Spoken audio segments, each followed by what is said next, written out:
The champagne was warm. That's what I remember most about the moment my marriage ended. Not the shouting, not the tears, but the temperature of the cheap sparkling wine in an expensive crystal flute, and the sound of 200 people laughing at me. We were at the Pinacogalida annual Who's Who of the Chicago commercial real estate scene. My wife, Elena, was up for a regional director promotion. She was glowing. In her emerald dress, she looked like a statue of success. I was just the plus one. The husband, the rock, as she used to call me in private. But in public I was something else. I'm a structural engineer. My work is quiet. It happens in basements, in foundations, in the math that keeps skyscrapers from swaying in the wind. It's not sexy. It doesn't sell condos. Elena sold condos. She sold the dream. I just made sure the dream didn't collapse. The night had been a marathon of forced smiles and small talk. I stood by a high-top table, holding Elena's purse while she worked the room, moving from one powerful handshake to the next. Then, the speeches began. Julian, the senior VP, took the microphone. Julian was the kind of guy who peaked in college but kept failing upwards due to his charisma and a startling lack of empathy. He was tipsy, holding court in the center of the room. Let's hear it. For Elena, Julian boomed his voice, echoing off the vaulted ceilings, crushing her quarterly targets. But we all know why she works so hard, right? He paused for effect. The room went quiet. It's because someone has to pay for all those exciting hobbies her husband has. What is it you do again, Mike? Watch. Cement. Dry. A ripple of laughter went through the crowd. It wasn't mean-spirited yet. Just banter. I smiled. I could take a joke, but Julian wasn't done. He saw the laugh, and like a comedian addicted to the feedback loop, he pushed harder. No, really, he continued, gesturing at me with his glass. I saw Mike's car in the valet line. A 2015 sedan.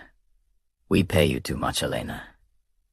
If you're carrying that kind of dead weight, maybe we need to cut your bonus so Mike here finally has to get a real job. The room roared. It was the kind of laughter that punches down. It was dismissal. It was the sound of a pack identifying the weakest member. I didn't look at Julian. I looked at Elena. This was the moment. The script calls for the partner to step in, to grab the mic, or to stop smiling, or to just touch my arm and whisper, "He's an idiot." Elena didn't do that. She looked at Julian, the man who held her promotion in his hands. Then she looked at the crowd. And then she laughed. It wasn't a polite, nervous chukle. It was a genuine, head-thrown-back laugh. She clinked her glass against Julian's. She signaled to the room that she was with him, not me, that I was the anchor, and she was the ship trying to cut me loose. In that second, the noise in the room seemed to vanish. I became hype-aware of everything. The smell of expensive perfume masking the scent of sweat. The condensation sliding down my glass. The way the light caught the diamonds in Elena's ear's diamond's eye. Had bought her for our 10th anniversary. I didn't storm out. I didn't throw my drink. I didn't shout. I simply set the glass down on the table. Precise. Gentle. No sound. I adjusted my cufflinks. I looked at Elena one last time. She wasn't looking at me. She was beaming at Julian, basking in the approval of the group. I walked to the coat check, retrieved my deadweight jacket, and left. The next morning, the silence in our house was heavy. Elena had come home at 3 a.m. She was currently sleeping it off. I was dressed by 6:30 a.m. Navy suit. Crisp white shirt. My interview tie. I drove to the city, but not to my engineering firm. I drove to the glass tower where Elena worked. Most people knew me as Elena's husband, the engineer. What they did. Know what even. Elena didn't know in full detail because she never asked about my boring financiza. Was my role in a private equity group called Archer and Company? I wasn't just an engineer. I was a principal partner in a firm that specialized in acquiring distressed development assets, and Julian's firm, they weren't just elite. They were bleeding cash behind the scenes of those fancy galas. Archer and Company had been finalizing a hostile takeover of their parent company for 3 months. We were scheduled to sign the final transition documents the following Tuesday. I moved the meeting to today, 8 a.m. I walked into the boardroom. The receptionist tried to stop me. "Sir, you can't go in there. The partners are meeting." I opened the double oak doors. The room froze. Julian was there, looking pale and hungover, nursing a coffee. 3 other executives sat around the polished mahogany table. "Mike!" Julian blinked, a smirk forming despite his headache. "Did you leave your lunchbox here last night? Or is Elena not here yet to defend you?" I didn't say a word. I didn't look at the visitor chairs. I walked to the head of the table. The CEO of the parent company, a man named Sterling, who Julian was terrified of, was sitting to the right. Sterling stood up immediately. "Gentlemen," Sterling said, his voice grave, "this is Mr. Ross. He represents Archer and Company, the new majority ownership." The color drained from Julian's face so fast he looked like a ghost.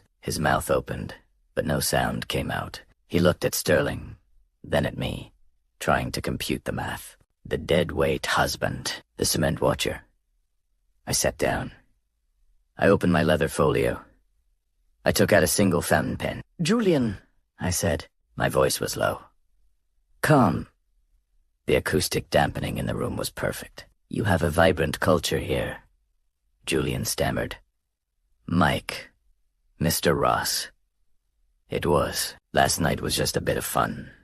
You know how it is. Industry talk." "I do know how it is," I said, looking him dead in the eye. "I know that leadership is about judgment, and I know that a man who mocks others to build himself up is insecure. Insecure men make risky bets with company money." I turned to Sterling. "We're restructuring the sales division effective immediately.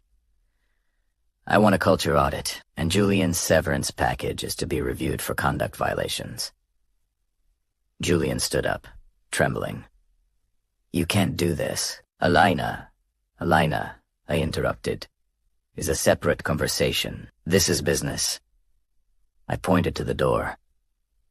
"Get out." He didn't fight. He didn't argue. The power dynamic had shifted so violently that he simply crumbled. He gathered his things and walked out, stripped of his title, his status, and his dignity, all in under 3 minutes. I met Elena for lunch that day, not at a fancy restaurant, but at a quiet diner near her house. She walked in wearing dark sunglasses, clearly hungover, clearly agitated. "Mike, what the hell is going on?" she hissed, sliding into the booth. "Julian called me screaming. He said you got him fired. He said you own the company." "I own the holding group that acquired the company," I corrected gently. "Why didn't you tell me?" Her voice rose. "Do you know how stupid I look? I've been treating you like—" She stopped herself. "Like a prop," I suggested. She took off her glasses. Her eyes were red. I was climbing. "Mike." I did what I had to do. "You know how this world works. Last night was just politics. You have to have thick skin." "I have thick skin, Elena," I said. I placed a thick envelope on the table between us. "What is this? Divorce papers?" She laughed. A nervous, disbelief-filled laugh. "Stop it. You're overreacting because your ego got bruised. We can fix this, now that I know. Well, God, Mike.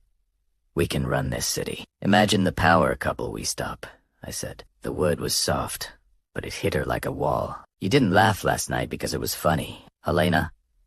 You laughed because for a brief moment, you wanted them to like you more than you respected me. You chose a room full of strangers over the man you share a bed with." "I was drunk," she pleaded. "It was a mistake." "The mistake," I said, sliding out of the booth, "was thinking that I would stay with someone who requires my humiliation to feel successful." I stood up. I felt lighter than I had in years. "I'm keeping the house. You can keep the status. I hear there's a vacancy in the VP office." 6 months later, I was at a coffee shop in the West Loop, reading a book on brutalist architecture. The morning sun was hitting the table. It was quiet. The door opened and the wind blew in. I looked up. It was Elena. She was with a new group of people, loud, flashy, wearing suits that cost more than my first car. She looked tired. Her smile looked heavy, like it took physical effort to keep it in place. "Sí, So me. She froze. For a second, I saw the old Elena, the one I loved before the ambition ate her alive. She looked at my table. Just me, my book, and a black coffee. No entourage. No noise. She took a step toward me, her mouth opening to say something, maybe an apology, maybe a hello. I didn't look away. I didn't scowl. I just offered a small, polite nod, the kind you give a stranger you used to know. Then I turned the page of my book and went back to reading. I didn't need a win. I didn't need to ruin her life. I had already done the hardest thing a man can do. I had walked away. Some battles aren't fought with swords or shouting matches. They are won the moment you realize your own worth is not up for negotiation. So, here's my question to you. If the person you love stood in a room full of people laughing at you, would they silence the room, or would they join in? Think about the answer. It might save you years of your life. If you believe that dignity is louder than noise, hit that subscribe button. Let's build something real together. Thanks.